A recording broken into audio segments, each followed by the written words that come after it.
요즘 LG에너지솔루션 주가 별로 신통치 않습니다. LG에너지솔루션의 진정한 가치 알아보려고 하는데요. 지금부터 시작하겠습니다. 오늘 전해드릴 주요 내용 먼저 짚어볼까요? 첫 번째로 생산 캐파 및 출하량입니다.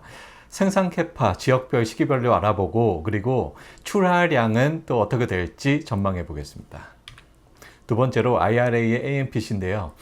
IRA 여러분들 잘 아시죠? 인플레이션 감축법이고 AMPC는 첨단 제조 생산세 공제입니다. 올해부터 LG에너지솔루션이 이 AMPC 세제 혜택을 받게 되는데 그 구체적인 내용 그리고 얼마나 받게 될지 전망까지 봅니다.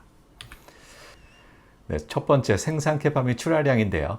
앞서서 우리 생산 캐파 전망해 봤죠? 그 내용 간단히 좀 요약을 하고요. 그리고 넘어갈게요. 작년에 200기가와트아워의 생산 캐파를 갖고 있었습니다. 한국에 약간이 있고요. 중국과 유럽을 중심으로 해서 생산 캐파 시설이 갖춰져 있습니다. 그리고 미국에 약간 있는데요. 이 미국이 미시간의 자체 공장 5기가와트아워 규모로 있고요.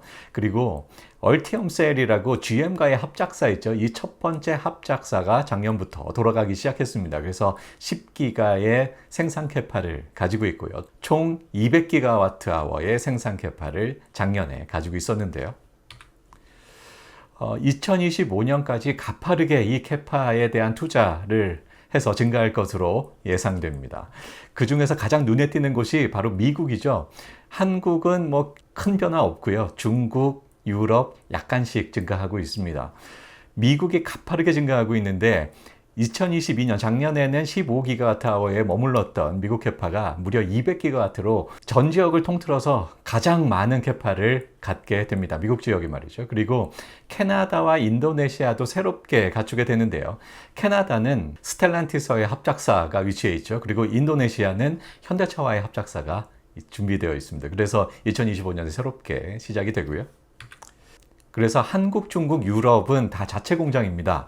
그리고 미국은 자체 공장도 있고 합작사도 있죠. 캐나다는 스텔란티스와의 합작사고요. 인도네시아는 현대차와의 합작사입니다. 그래서 2025년에 무려 540기가와트의 생산 캐파를 갖추게 됩니다. LG에너지솔루션이 밝히고 있는 생산 캐파는 작년에 200기가와트, 올해 300기가와트아워, 2025년에 540기가와트아워의 생산 캐파를 갖겠다라고 밝히고 있고요. 그 자세한 내용이 한국, 중국, 유럽, 미국, 캐나다, 인도네시아에 위치해 있습니다. 그런데 지금까지 말씀드렸던 생산 캐파는요, 합작사들 있죠. 그 합작사들이 있다면 상대 지분이 있을 겁니다. 그 상대 지분까지 모두 포함한 생산 캐파입니다. 내 지분만을 고려한 생산 캐파를 생각해 볼 필요가 있는데요. 이게 순수한 진정한 나의 생산 캐파다라고 할 수 있죠. 내 지분만큼이니까요. 그리고 지분만큼 실적도 반영하게 되어 있습니다. 그게 연결 재무제표상 지분만큼 실적을 반영하게 되어 있는데 특히 순이익이 그렇죠. 그래서 지배주주 순이익이다 라고 표현을 합니다. 그래서 실적까지 고려한다면 내 지분만큼의 생산 캐파를 고려해 볼 필요가 있고요. 그리고 IRA의 이 AMPC 세제 혜택 있죠. 이 세제 혜택도 남의 지분은 덜어내고 내 지분만큼의 세제 혜택을 고려해 볼 필요가 있습니다. 그래서 내 지분에 해당하는 생산 캐파를 지금부터 따져보려고 하고요. 2022년 작년에 200기가, 올해 300기가, 2025년 540기가다 라고 말씀을 드렸는데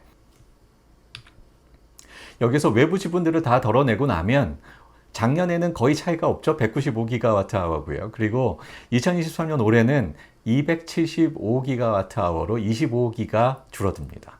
2025년에는 540기가다 라고 했습니다만 100기가가 줄어든 440기가가 내 지분만큼의 캐파입니다. 쭉 증가해서 2027년까지 653기가와트아워에 대해서 외부 지분을 덜어내면 530기가와트아워로 예상됩니다. 자, 지금까지가 앞서서 생산 캐파를 먼저 짚어봤던 내용 간단히 말씀을 드렸고요. 지금부터 출하량을 예상해 보려고 합니다. 이만큼의 생산 캐파를 가지고 출하는 그럼 얼만큼 할 것인가 지금부터 그 생각을 해보려고 하는데요. 먼저 가정을 몇 가지 해보려고 합니다. 출하량 전망을 위한 가정을 해보려고 하는데요. 첫 번째, 각 지역별로 전기차 시장 전망을 고려했습니다. 여러 가지 시장 전망들을 고려를 했고 최대 가동률을 90%로 생각했습니다.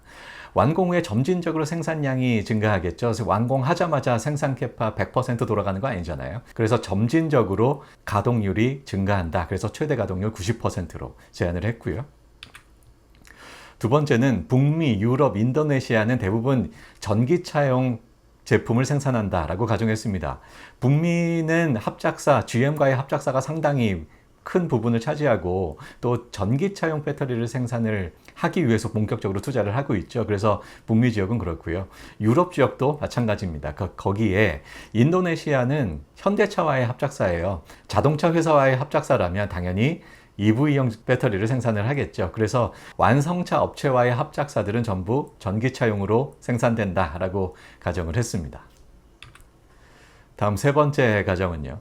테슬라 주도의 원통형 생산량이 가파르게 상승한다라고 생각했습니다. 지금까지 LG 에너지 솔루션은요. 원통형도 많이 생산을 합니다만 파우치형을 더 많이 생산을 했습니다. 그런데 파우치형은 매우 가격이 비싸요. 그리고 안정성도 좀 떨어집니다. 테슬라는 원통형 배터리를 밀고 있죠. 지금까지 이 원통형 배터리가 2170 배터리였는데요. 조금 더 길어지고 많이 뚱뚱해진 4680 원통형 배터리로 그 폼팩터를 테슬라가 주도해서 바꾸고 있습니다. 이 4680 배터리를 통해서 원통형 배터리가 앞으로 크게 증가한다라고 가정했습니다. 네, 이런 가정을 통해서 출하량 전망을 해볼게요. 작년에 200GWh의 생산 캐파를 갖는다라고 말씀드렸는데요. 이 중에 135GWh의 출하량이 있었던 것으로 예상됩니다. 명확하게 LG 에너지 솔루션이 밝히고 있진 않습니다만 그 정도로 예상이 되고요. 그 중에 파우치형이 가장 많아서 66기가, 원통형이 33기가, 그리고 나머지 ESS용 그리고 소형 배터리들이 있는데요. 그래서 총 135GWh의 그 출하량이 예상되고요. 이 중에 파우치하고 원통형이 전기차용입니다. 그런데 2023년 올해는 180GWh로 그 출하량이 껑충 뛸 것 같고요. 그리고 2025년 358GWh, 27년에 537GWh로 그 출하량은 급격하게 증가할 것으로 예상이 됩니다. 여기에서 눈에 띄는 점이 바로 이게 파우치형도 점차 증가를 합니다만 원통형이 급격하게 증가하는 모습을 볼 수가 있고요. 이 원통형 증가의 그 핵심에는 앞서서 말씀드린 4680 원통형 배터리가 그 주력이 될 것 같습니다. 네, 예상 출하량을 지역별로 좀 볼게요. 지역별로 한국, 중국, 유럽, 미국 이렇게 그 생산 캐파를 가지고 있고 각 지역의 그 출하량을 생각해 보겠습니다. 한국은 워낙 적기 때문에 얼마 안 되고요. 중국과 유럽을 중심으로 해서 135GWh 출하량이 작년에 예상이 되는데요. 올해는 160기가, 2025년에는 235기가, 2027년에는 325기가가 미국을 제외하고 나머지 그 출하량이 될 것 같습니다. 미국만 추려서 다시 보려고 하는데요. 미국이 2022년에는 불과 7기가 정도로 예상이 되는데요. 올해 18기가, 25년에 123기가로 껑충 뛸 것 같고요. 2027년까지 212기가로 다른 지역을 크게 압도할 것 같습니다. 왜 그럴까? 바로 세제 혜택 때문이겠죠. 그리고 미국 시장을 겨냥한 측면도 있을 거고요. GM과의 합작사 상당한 규모로 추진이 되고 있습니다. 그 세 번째 공장까지 그 추진이 되고 있죠. 그래서 미국 지역을 중심으로 해서 생산 캐파뿐만 아니라 이 출하량도 가파르게 증가할 것으로 예상됩니다. 네, 그래서 이제는 미국이냐 미국이 아니냐 이렇게 생각을 해볼 필요가 있는데요. 작년까지는 미국이 얼마 안 됩니다만 올해부터 급격하게 증가하기 시작해서 2025년에는 미국과 미국 외 지역이 1대2 정도, 2027년에는 미국과 그 외 지역이 1대1.5 정도가 될 것 같습니다. 그런데 지금까지 소개해드린 그 출하량은요, 합작사 외부 지분까지 다 포함한 겁니다. 그 외부 지분을 다 덜어내고 LG 에너지 솔루션의 지분만큼만 생각을 해보면 그 출하량이 작년까지의 출하량은 별 차이 없습니다만 올해부터 그 지분만큼 덜어내면 그 출하량이 다소 좀 줄어서 2025년 미국이 거의 반 정도로 내 지분만큼의 출하량이 줄어들게 되고요. 그리고 이러한 경향은 2027년까지 이어질 것으로 생각됩니다. 네, 지금부터는 IRA의 세제 혜택, AMPC 세제 혜택을 알아보려고 합니다. 이 인플레이션 감축법의 첨단 제조 생산세 공제라고 하는데요. 미국 내 생산된 첨단 제조 생산품에 대해서 미국 정부가 생산기업에 세액 공제 혜택을 제공합니다. 배터리 관련해서 세액 공제액은 2029년까지 배터리 셀인 경우에는 킬로와트아워당 35불을 지급하고요. 배터리 모듈의 경우에는 킬로와트아워당 45불을 지불합니다. 모듈 형태로 제공을 하면 셀보다 10불 더 제공을 하고요.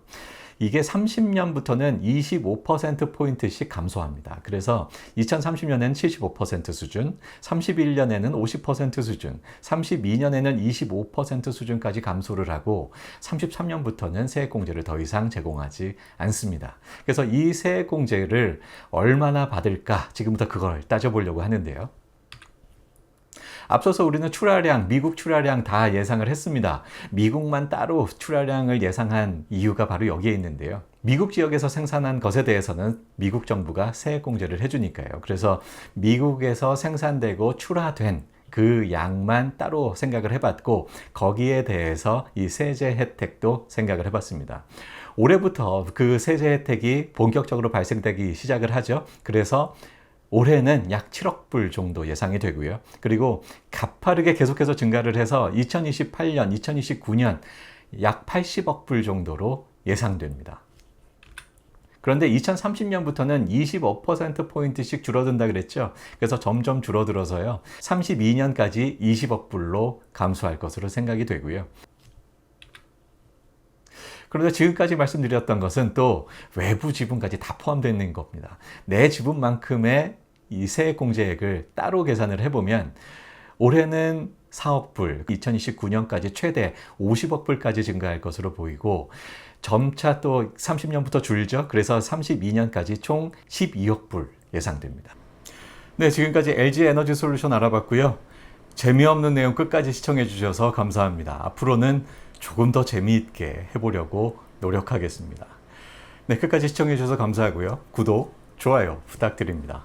여기까지 할게요. 감사합니다.